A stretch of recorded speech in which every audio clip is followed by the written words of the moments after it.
This mistake cost my business thousands of dollars. So when we launched our coffee bar, it was suggested to me to do two things. Number one, because we're inside of a mall and we have to follow mall hours, we actually don't open most days until 10, and most people have already had their coffee by then. So it was suggested that because the mall doors are actually unlocked at 9, to go ahead and open at 9 instead, which we thought was a great idea.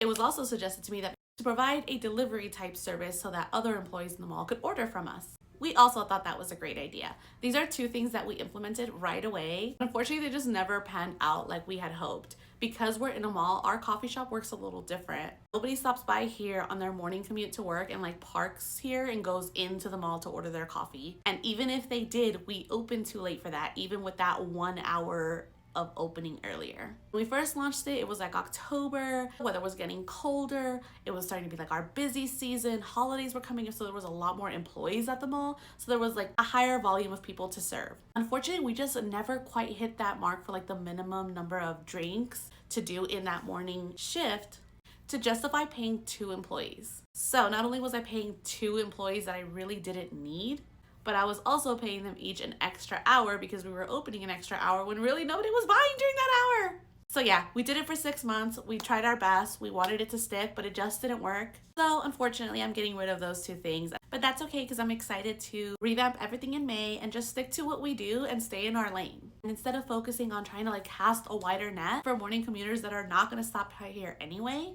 let's just focus on what we are. We're a nice little sweet treat to get when you come to the mall. We think that by continuing to provide great service and a great product, we'll get popular that way. And now that we're going down to just 1 employee, it's going to save me a lot of money too. I want to specify, I'm really glad that we tried it. I like to get rid of what ifs when possible. We learned our lesson and it cost us money to do so, but I'm always glad to try something and take a risk rather than to play it safe.